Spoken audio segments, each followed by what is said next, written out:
നമസ്കാരം.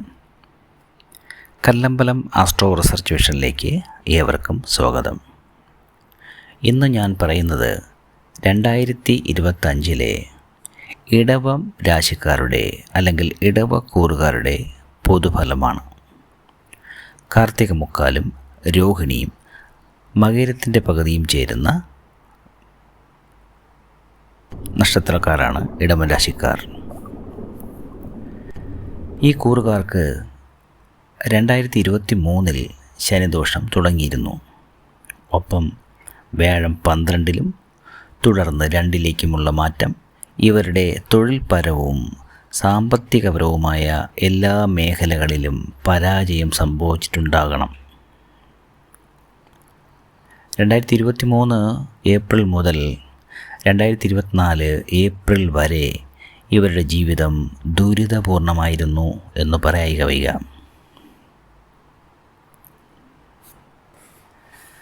സാമൂഹ്യപരവും കുടുംബപരവും ദാമ്പത്യപരവും ആരോഗ്യപരവും അങ്ങനെ സമസ്ത മേഖലകളിലും സമ്പൂർണ്ണ പരാജയം നേരിട്ട വർഷമായിരുന്നു 2023-24 വർഷം. പല മേഖലകളിൽ നിന്നും അപമാനിതനായി തലകുനിച്ച് ഇറങ്ങേണ്ടി വരുന്ന അവസ്ഥ ശനിയുടെയും വ്യാഴത്തിൻ്റെയും ദോഷഫലങ്ങൾ ഒരുമിച്ച് വന്നതാണ് ഇതിനുള്ള കാരണം. 2024 ജൂലൈയിൽ ശനി വക്രഗതിയിലേക്ക് വന്നത് ഒരല്പം ആശ്വാസം കിട്ടിക്കാണും. 2024 ഒക്ടോബറിൽ വ്യാഴം വക്രത്തിലേക്ക് മാറിയതും ആശ്വാസത്തിന് വകയുണ്ടായി.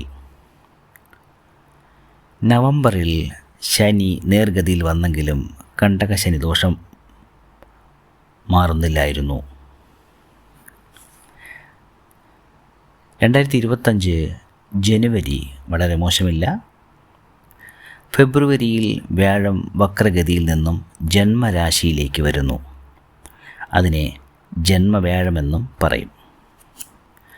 മാർച്ച് 29 ശനി പൂർണ്ണമായും വിട്ടുമാറും. അതായത് ശനിയുടെ രാജയോഗസ്ഥാനമായ 11ാം ഭാവത്തിലേക്കാണ് മാറുന്നത്. ഇത്രയും നാൾ അപമാനിക്കപ്പെട്ടതും മാനസിക ദുഃഖങ്ങളും സാമ്പത്തിക പ്രയാസങ്ങളും എല്ലാം മാറി സന്തോഷവും സമാധാനവും കൈവരുന്ന ഒരു സമയമാണ്.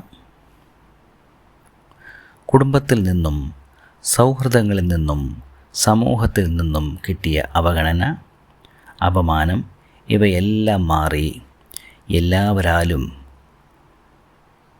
പുകഴ്ത്തി പറയുന്ന ഒരു സന്തോഷകരമായ അവസ്ഥയിലേക്ക് ഇനി ഈ കൂറുകാർ മാറും. മെയ് 14 വ്യാഴം ധനസ്ഥാനമായ 2, 5, 7, 9, 11 ഭാവങ്ങളിലേക്കുള്ള മാറ്റം ഈ കൂറുകാർക്ക് സാമ്പത്തിക ലാഭം കൊണ്ടുവരും. രാഹു 11 നിന്നും 10ലേക്കും കേതു 5 നിന്ന് 4 മാറുന്നതും ജീവിത പുരോഗതി ഉണ്ടാകാൻ സഹായിക്കും. 2025 ജൂൺ മുതൽ 2028 വരെ ശനിയുടെ രാജയോഗം ഇവർക്കുണ്ടാകും. അതിനുശേഷം ശനി അതിൻ്റെ ദോഷസ്ഥാനമായ 12ലേക്ക് മാറും. അതുകൊണ്ട് 2025 മുതൽ 2.5 വർഷം നല്ല സമയമാണെന്ന് വിചാരിക്കാം. ഇതാണ് ഇടവക്കൂറുകാരുടെ 2025 പൊതുഫലം. ഇതിന് ദോഷപരിഹാരമായിട്ട് ശിവക്ഷേത്രത്തിൽ കൂവളമാല, ജലധാര തിങ്കളാഴ്ചകളിൽ അല്ലെങ്കിൽ ശനിയാഴ്ചയോ ചെയ്യുക. കാലഭൈരവ അഷ്ടകം ജപിക്കുകയോ കേൾക്കുന്നതോ നല്ലതാണ്. അല്ലെന്നുണ്ടെങ്കിൽ ലളിത സഹസ്രനാമം കേൾക്കുന്നതും നല്ലതാണ്.